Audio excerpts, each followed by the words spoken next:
Good evening there, everybody. What is happening? Hopefully, y'all are having a wonderful day today. So, when it comes down to it, I thought, of course, that I would talk about the Jaime Munguia versus John Ryder fight that ended up happening yesterday. Unfortunately, I couldn't put out a fight prediction or that of a fight review because of a little bit of busyness this week and some stuff overall that I had to do. But hopefully, I'll be able to put out some more fight predictions and maybe even a little bit more of live streaming of certain big fights. But we'll see where that goes. I believe that the next big fight that's going to be happening is that of the Tyson Fury versus Alexander Usyk fight, which is going to be a very interesting fight. But anyways, not to get sidetracked here.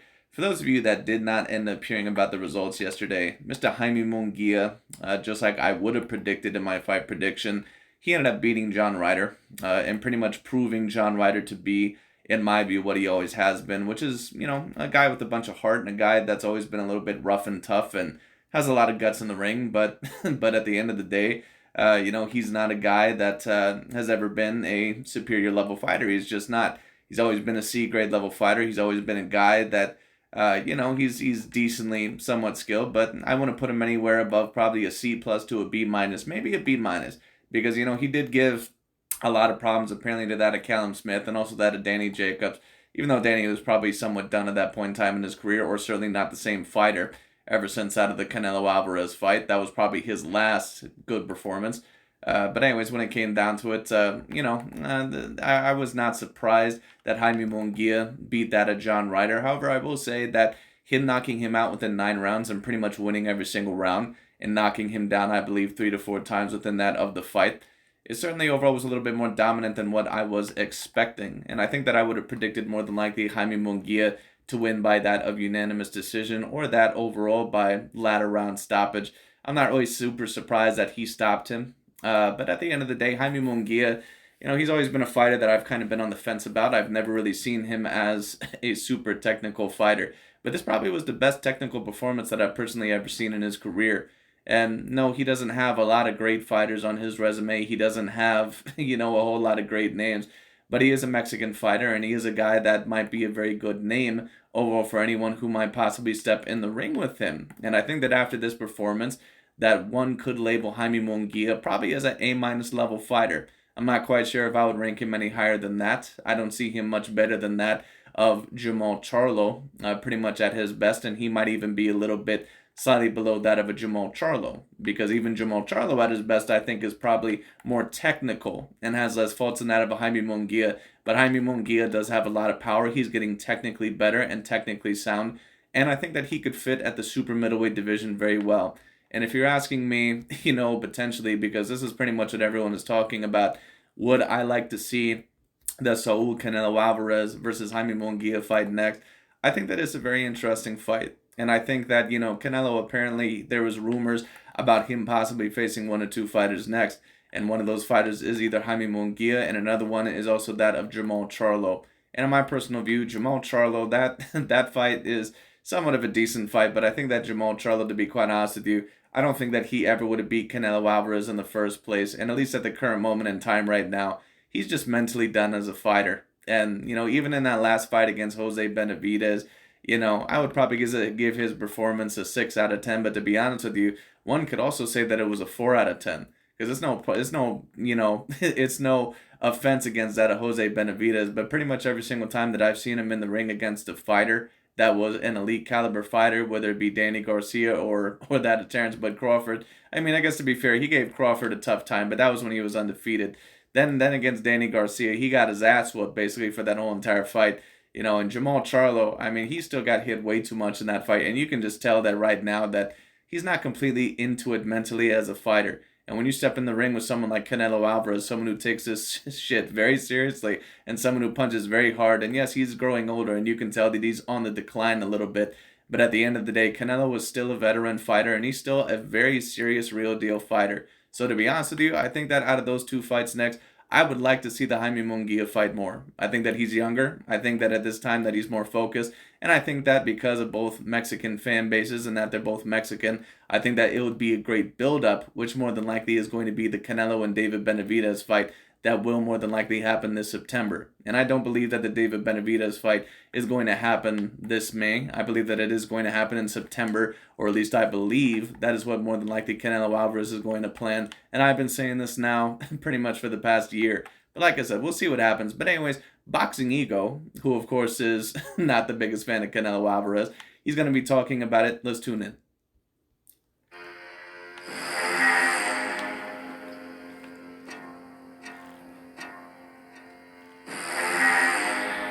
This is why I also say, like a lot of people take a look at Canelo Alvarez and, they always say that, they love to use the size excuse with certain fighters that they love, especially these LDBC and new media channels.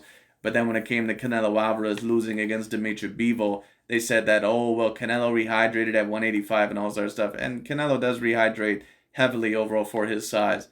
But Canelo is not as big as either Jaime Munguia or John Ryder. If you actually take a look at Canelo Alvarez versus John Ryder is the girthier fighter of the two. And on top of that, he's the taller fighter. It's just that Canelo Alvarez, with his level of power, and on top of that, he's a guy that, he rehydrates, quite well, pretty heavily for his size. But this is why I also say Canelo, like, people don't understand. Canelo Alvarez is not a natural 168-pounder. He's not the size of either of these guys. He's not the size of Caleb Plant. He's not the size of Danny Jacobs. He's not the size of any of those guys. To be a fighter that is 5'8" to 5'7" with a 71-inch arm reach, and a guy that is facing guys that at times are just as girthy as him or girthier than him, people don't understand the amount of skill that usually requires. And that's why if Canelo Alvarez, if he is able to beat David Benavidez, even at this point in time in his career, he'll have to debatably be there within my top 10 fighters of all time. He'll have to debatably be there because at this point in time, if Canelo is actually able to defeat that of David Benavidez, someone who's pretty much a damn light heavyweight when it comes down to it, and Canelo's probably a blown up middleweight, that will that would, in my view, be a great win.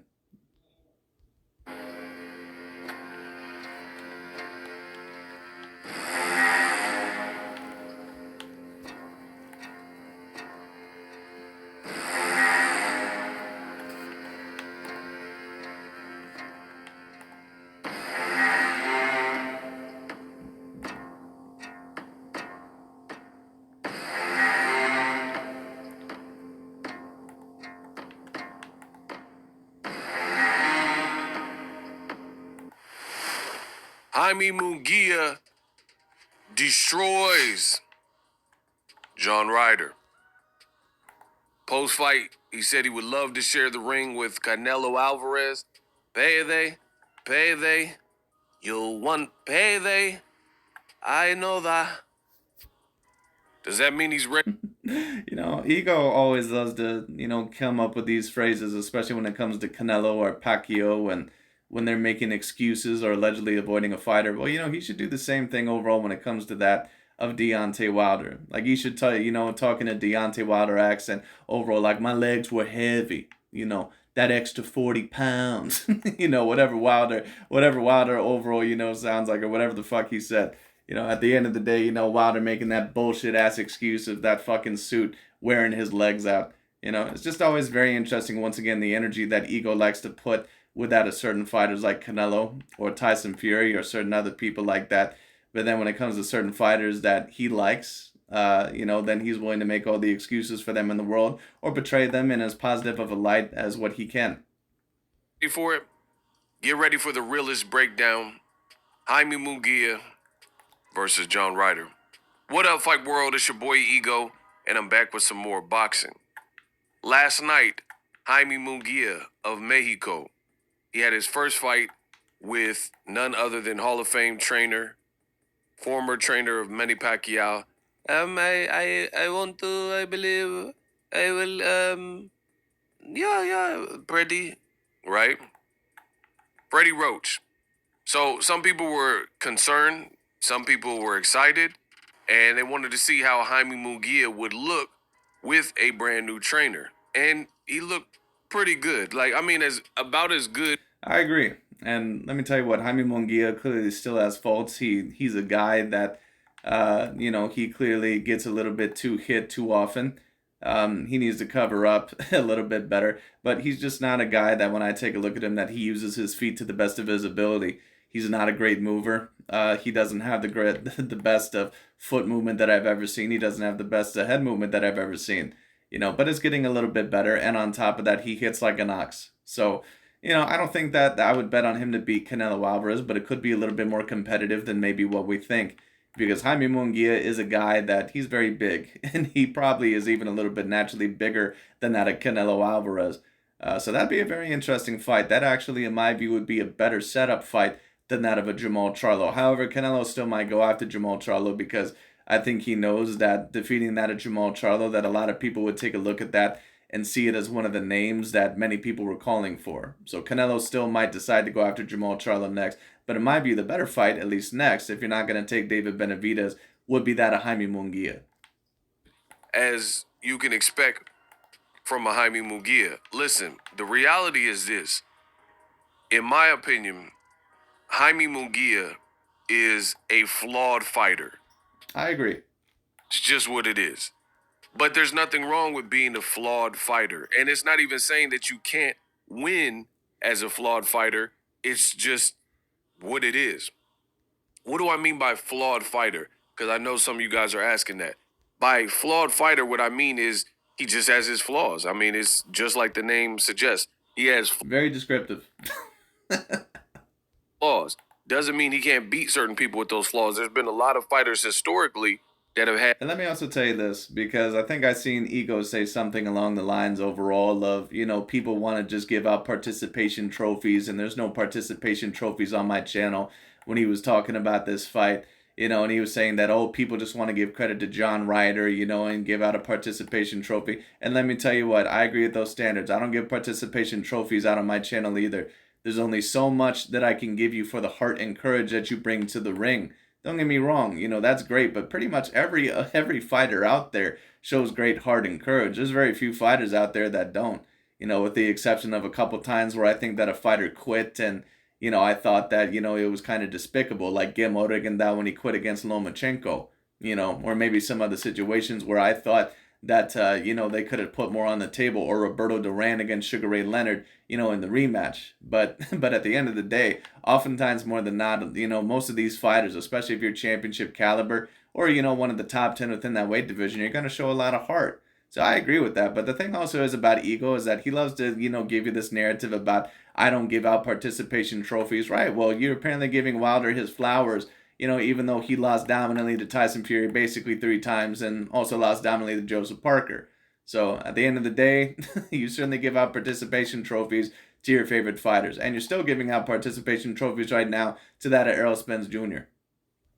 These big, gaping holes in their... And don't get me wrong, that does not mean that those fighters are not, that you don't give them respect because they still step in the boxing ring and those guys still were champions at the end of the day. That doesn't mean that you don't give those fighters respect.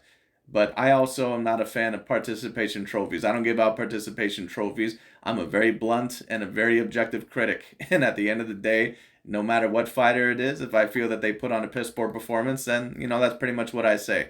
But yes, Boxing Ego, at least with his favorite fighters, he's known to give out participation trophies.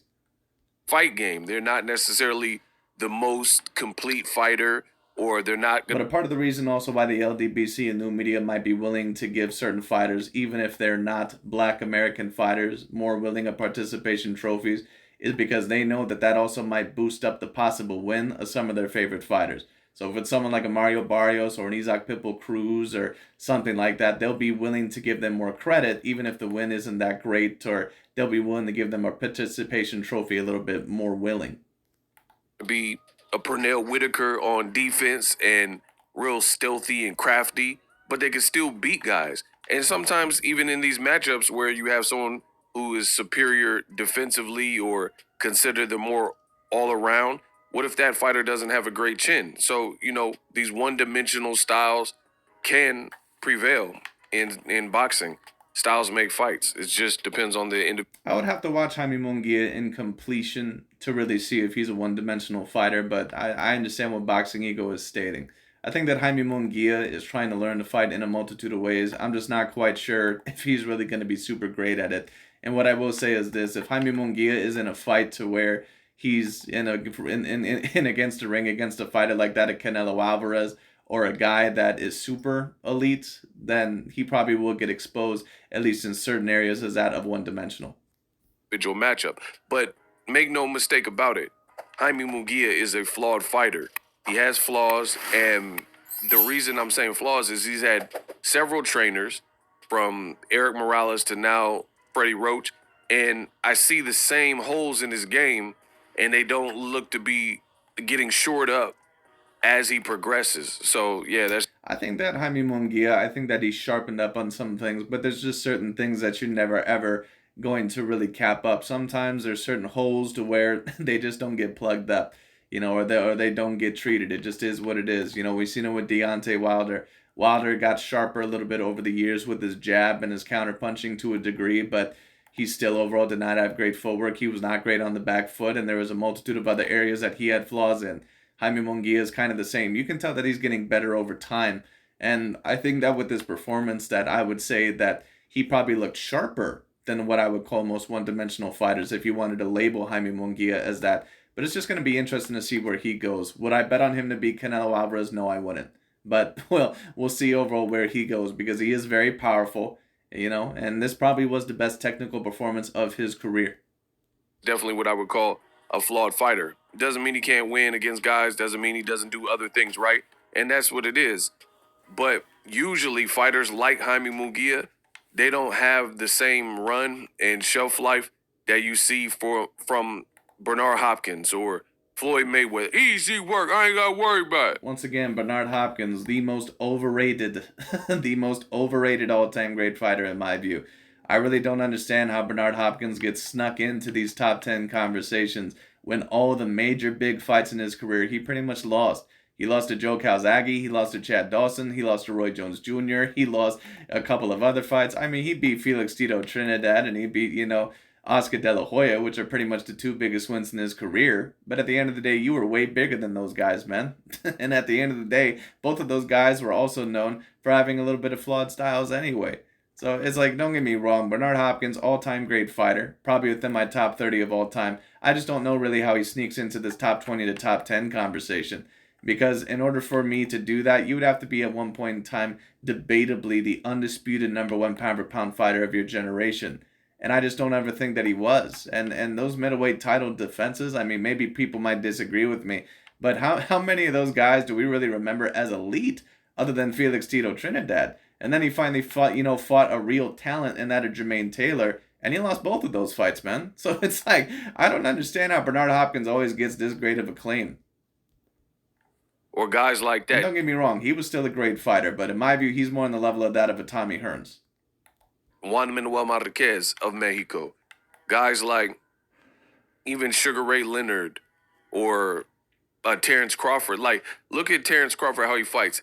He can continue fighting. I'm not saying he wants to continue fighting, but if he wanted to, he's not taking so much punishment or damage to the point where he would be used up or too many miles on him, right? He's very cunning, very cat-like, etc. So guys like that typically. Well, the thing that makes Terrence Bud Crawford so great is that he can basically adjust to any style that he needs to. Now, sometimes Crawford's defense is a little bit too leaky for my taste, but in that Errol Spence Jr. fight, he did prove overall to be the best version of himself that he needed to be.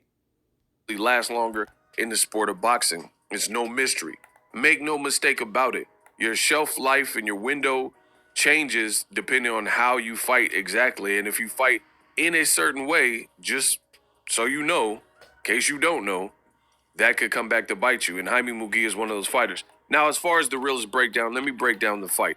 As was Deontay Wilder, and I know I've already stated this a million times, but once again, it just goes to show you that how much of a emotional attachment they had to Deontay Wilder. They knew damn well that Deontay Wilder, they knew damn well that he was never overall as skilled as what they tried to prop him up to be. And they always said, oh, well, who cares? He's got the eraser, and who cares if it keeps on working? And that's why so many of their predictions were wrong in the Fury versus Tyson Fury trilogy fight, because they wanted Deontay Wilder to win so bad. Because had Wilder knocked out Tyson Fury and hit him with a good shot and knocked him out in one of those rounds, then they could go on this narrative and say, see, we told you that Tyson Fury was cheating. But if Tyson Fury was going to win, then all they were going to say, which is exactly what I predicted, which is that Deontay Wilder wasn't the same fighter. He suffered too much damage, blah, blah, blah, all this other bullshit when it came down to it. So all this other stuff.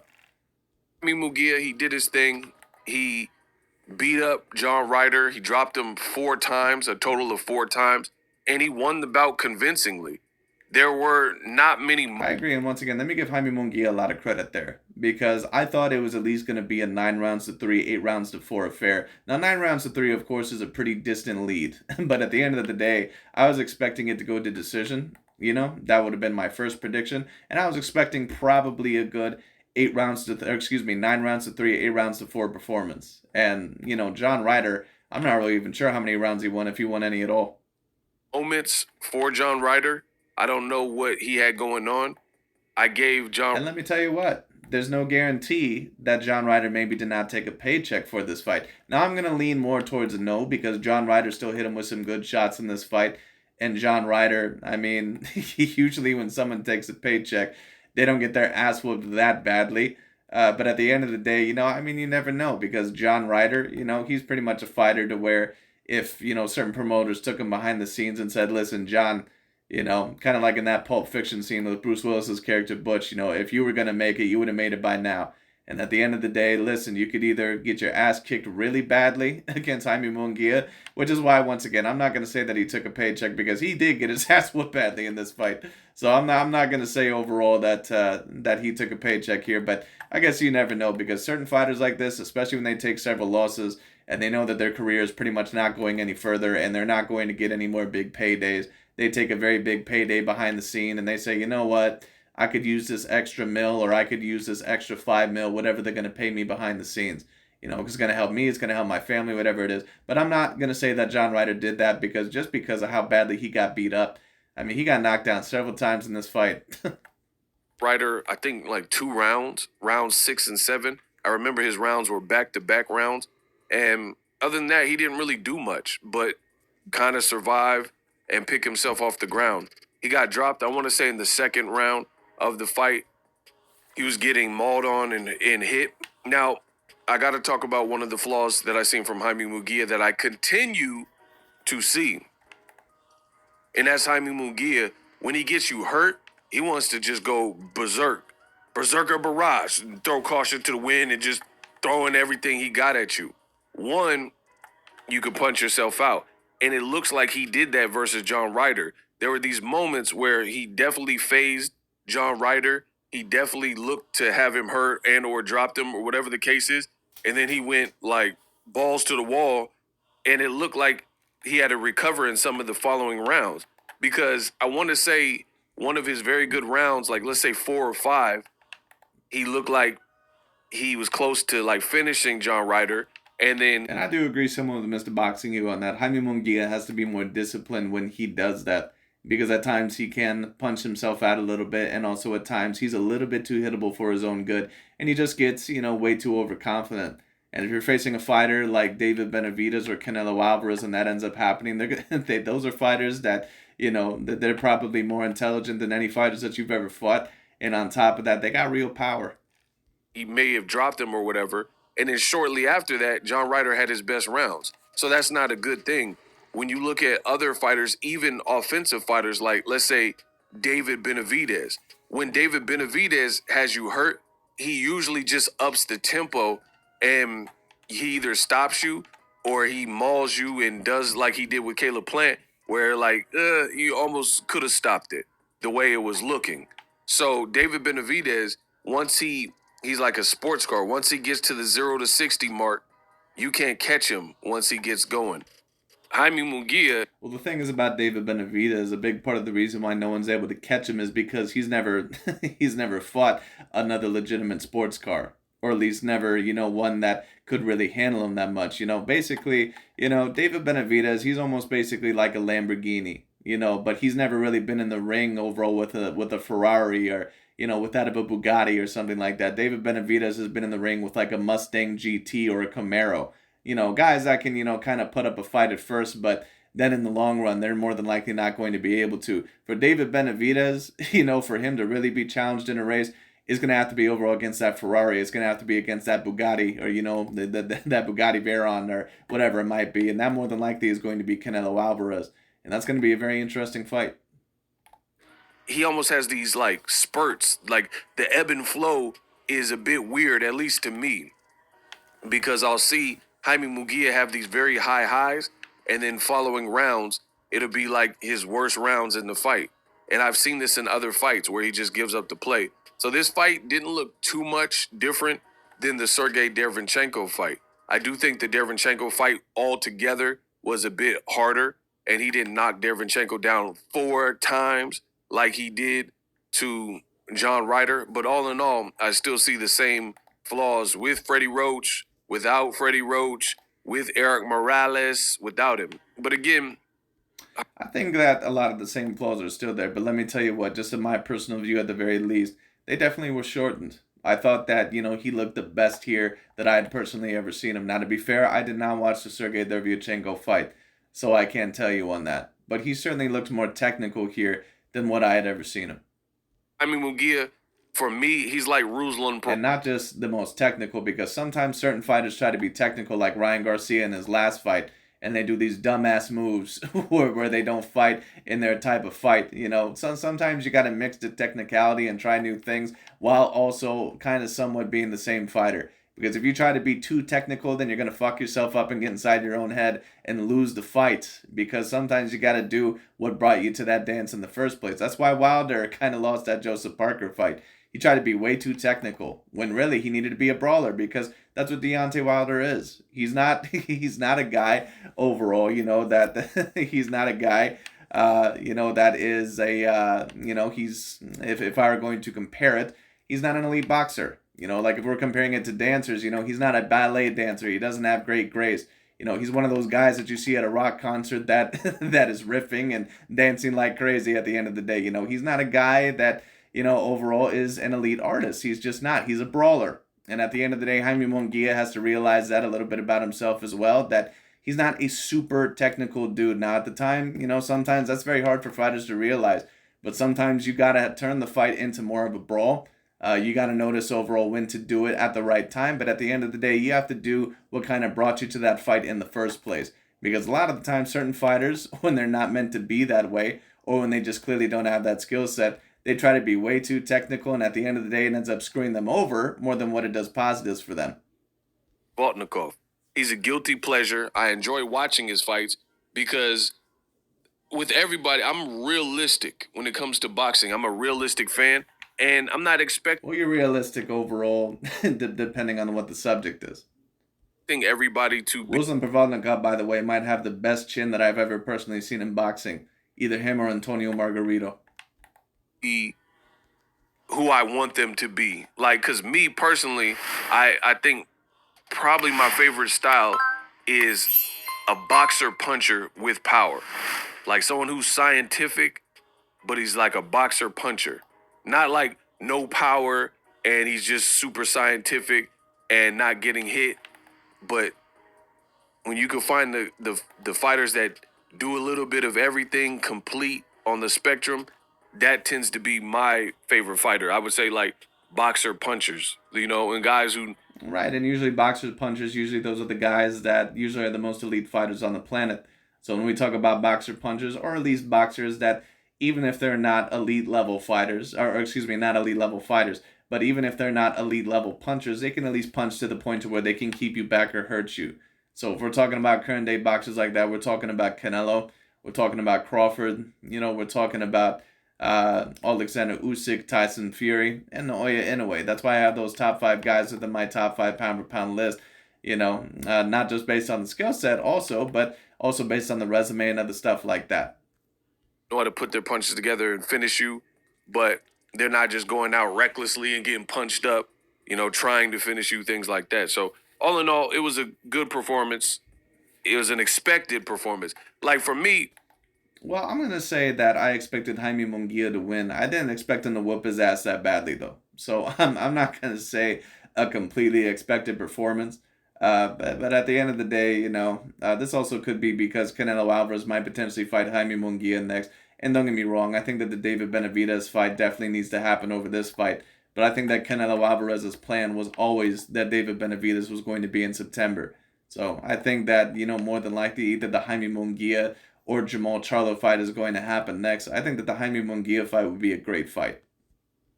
A lot of you guys tell me that John Ryder is this and that. I never rated John Ryder like a lot of you guys did. You guys blew up John Ryder. Before he fought Munguia, I think he had 6 losses. 6 losses, and he had been stopped by Nick Blackwell, who got permanently removed from the sport after his fight with Chris Eubank, right? He Right, but at the end of the day, John Ryder also is a rough and tough dude. No, he's not an A grade level fighter. He's never going to be that guy. But at the end of the day, he also, according to a lot of people, debatably beat that of Callum Smith. He beat Danny Jacobs, I believe, in a split decision. Even though it was probably a Danny Jacobs that was a little bit more worn down. And he gave, a tough time to some other fighters, even a little bit of a tough time to Canelo Alvarez. Now, Canelo, in my view, still won that fight probably about 11 rounds to 1. But Canelo was not able to stop that of John Ryder, and John Ryder was always able to kind of hold his own in the middle. So, I'm not going to say that John Ryder is an elite fighter, but, he's also a guy that, he's definitely a good stepping stone. I would say that John Ryder, in my view, that he's probably about as good as what Isaac Pitbull Cruz was overall for that of Gervonta Tank Davis. And Boxing Ego loves to pretend that Isaac Pitbull Cruz was this elite Mexican fighter or this dangerous Mexican fighter. And, to a degree, he's dangerous. He's just not an elite level fighter. I don't know. I just never rated. But the reason overall why Boxing Ego, once again likes to tear down some of these fighters at the 168-pound weight division, and don't get me wrong, not every single one of them are A-grade level fighters. Avni Yildirim is not an A-grade level fighter. What's his name? John Ryder is not an A-grade level fighter. Rocky Fielding is not an A-grade level fighter. Now, Plant, in my view, was an A-grade level fighter, and Callum Smith and Billy Joe Saunders, those three were A-grade level fighters because they were held in very high regard, until, of course, Canelo Alvarez beat them. Then, of course, according to the LDBC and new media, those guys are just weak European white guys. Even though Billy Joe Saunders against Andrade was going to be one of the biggest fights in boxing, and, Caleb Plant against David Benavidez after he got knocked out against, that of Canelo Alvarez, against David Benavidez, it's one of the biggest fights in boxing, and it's a must-watch. Okay, I get you. But but anyways, when it comes down to it, yes, not everyone there is an A-grade level fighter, and John Ryder also was not an A-grade level fighter. John Ryder like a lot of y'all. A lot of y'all think John Ryder is the ultimate, and for me... Who really thinks that John Ryder is the ultimate fighter? Who really thinks that John Ryder is the ultimate fighter? I've never heard anyone ever say that John Ryder really is an A-grade level fighter. I mean, maybe there's Canelo Alvarez fans that say that, but I don't know. I've personally never heard it. I didn't see that one bit. So I expected this hand over heart, and I told you guys that. If you follow me on social media, if you don't, make sure you guys do follow me. At Boxing Ego 1 on Instagram, and it's pretty much at Boxing Ego on everything else. We got the Facebook like page. We got the Twitter/X, Boxing Ego. I even have a TikTok. So find me on TikTok. I'm going to start putting out more content on TikTok as well as this YouTube platform. So all in all, Jaime Munguia was an expected performance post-fight. Well, once again, I'm not going to say that it was an expected performance. Because that would be like me saying overall, Mario Barrios said it was an expected performance over Yordenis Ugas. But, Boxing Ego always loves to give extra credit to certain fighters that his favorite fighters beat in the past, like that of Gervonta Tank Davis or Deontay Wilder, and then give them extra credit overall because he knows that it's going to make his favorite fighters look better. But the reason overall why he's trying to say the stuff about John Ryder is because he knows that, if Jaime Munguia, if he beats the hell out of John Ryder, which is exactly what he did, and then overall Canelo beats the hell out of Jaime Munguia, he knows that he can still degrade that win. And don't get me wrong, Jaime Munguia, in my view, not the creme de la creme. I think that he's probably an A- level fighter. I wouldn't put him any higher than that. But at the end of the day, I would still say that he's an A- level fighter, and I would say that he's still an A-grade contender. I would say that he's probably as dangerous overall, maybe a little bit less than what Jamal Charlo was a few years ago. And I know a lot of people are going to disagree with me on that, but Jamal Charlo, in my view, like these LDBC and new media channels, they always try to sit here and act like Jamal Charlo was like the Floyd Mayweather of like the 154 and 160 pound weight divisions. All Jamal Charlo is, in my view, is a bigger version of Danny Garcia. That's all he is. I think DAZN did a whole lot, like post fight when he was knocking him out because he had And dropped him like 2 and times. let me tell you what, Jamal Charlo probably was more dangerous than that of what a Jaime Munguia was, because he was more technical. And in my view, he could probably do a couple more things. But let me tell you what, the best version of Jamal Charlo and the best version of Jaime Munguia, that's probably about a 60-40 fight. Times in the last round, I think it was. DAZN was like, Canelo, what do you think about this? And I thought that was goofy. I thought that was corny. I think DAZN has Of course you did, because because you hate Canelo Alvarez. the worst live boxing commentary in the game right now. The worst. First of all, Canelo was probably in his mansion, probably golfing, probably out to dinner with his lady or something baller. I highly doubt he's sitting glued to the tube watching DAZN and worried about Jaime Munguia. You know what I'm saying? I'm not saying. Well, he very well might be worrying about Jaime Munguia because Canelo Alvarez needs a fight next. And I think that one of the two plans is either that of Jaime Munguia or Jamal Charlo. So if Canelo Alvarez was watching closely, I wouldn't be shocked. He won't watch highlights or whatever, but based on the performance, I don't think Canelo has anything to worry about. And this is just being real with you. On my post-fight breakdowns, I'm the best in the business, and it's not even close. I give you guys the good, the bad, and the ugly. And for me, Jaime Munguia, although he's a guilty pleasure, he's fun to watch, he's a flawed fighter. That being said, him versus elite people in the division, I don't have him beating really anyone. Well, it depends on what you mean overall by that of elite people. In terms of Canelo Alvarez, no, I don't have him beating that guy. In terms of that of David Benavidez, no, I don't have him beating him either. David Morrell, to be honest with you, I just don't know enough about him. I don't think that he has enough experience. I would probably favor David Morrell, though, to beat that of Jaime Munguia. But Jaime Munguia, I mean, he could still beat some fighters that you just never know. Like, if he ended up getting in the ring with Demetrius Bubo Andrade, you never know what would happen. It's possible. If he got in the ring overall with that of Jamal Charlo, he could, I would probably actually favor Jaime Munguia in a fight against Jamal Charlo right now. But to be honest with you, I'm not, I'm not really sure if Jamal Charlo right now is an A-grade level fighter. But we'll see. But I understand what Boxing Ego is saying. I would mainly agree with that point, at least in terms of the 168-pound weight division. Really, anyone in that top conversation. David Benavidez took to his social media. I made a video about it. You need to check it out on my YouTube. David Benavidez watched it and said something to the effect of, that's some easy work. I see why they ducked me. Meaning they were in negotiations and he went the John Ryder route rather than the Benavidez route. And I agree with that. Benavidez would chop Jaime Munguia up. I have no doubt in my mind about that. No. I'm pretty sure that he would as well, but let me tell you what, David Benavidez does have to be careful because he's also a flawed fighter as well. David Benavidez is not the perfect fighter. Now, he's improving with every single fight, and I think that he's more technical than that of a Jaime Munguia, but he has to be very careful because he does not have good footwork. He does not always have the best head movement, and it's not like his chin is like that of a Canelo or a Gennady Golovkin's. He can be hurt. He can be knocked down. So we'll see. Munguia, he's offensive, but a lot of times the guys are smaller. Like John Ryder, they're talking about how his calves were buff. I don't care about none of that, bro. They're shorter. A lot of these guys that Jaime Munguia. Right, so if we're talking about this shorter thing, then once again, we need to start giving Canelo Alvarez a lot more credit overall than what we're actually giving him. Because these guys always love to talk about how Canelo Alvarez, about how he's this weight bully and all that sort of stuff. Dude, Canelo Alvarez is 5'7" with a 71-inch arm reach.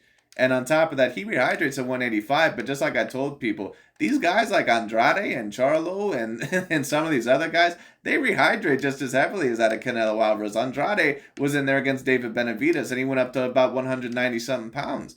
So at the end of the day, once again, some of these fighters, if you let them in the proper weight divisions, they're going to be just as heavy, if not heavier, than that of Canelo Alvarez. Like, people don't understand. But I understand overall what Boxing Ego is saying. But at the end of the day, John Ryder was shorter, but that's not really the main reason why he lost the fight. Jaime Munguia, yes, he's bigger, but he's also the more talented fighter. Has been fighting is shorter than him. Benavidez will be the first Now, person. if you're talking about, that overall of the middleweight division, then I would kind of understand what you're talking about. Then I get it because Jaime Munguia is a guy that could easily fight at 168 pounds. Who is bigger than him with the style that you have to respect his power.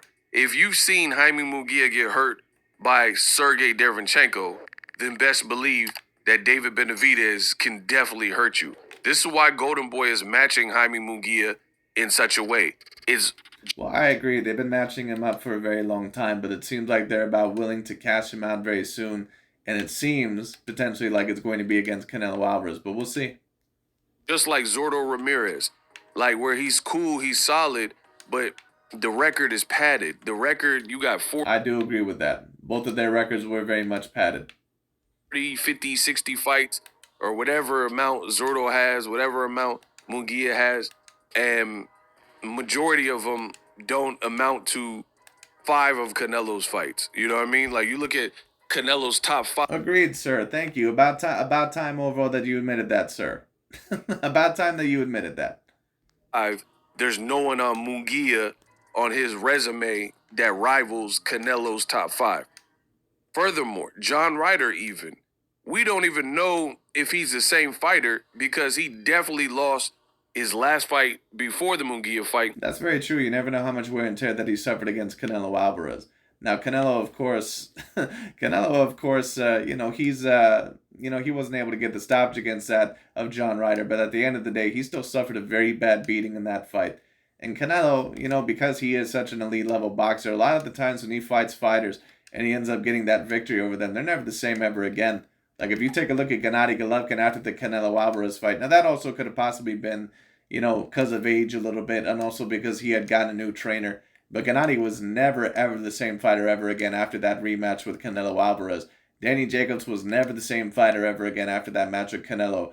John Ryder possibly was never the same fighter after that. Caleb Plant, who knows, although it did appear that he was somewhat still relatively the same fighter. But some of these fighters, after they fight Canelo, they're never the same fighter ever again. To Canelo. And that's an old promoter trick. It really is. What do I mean?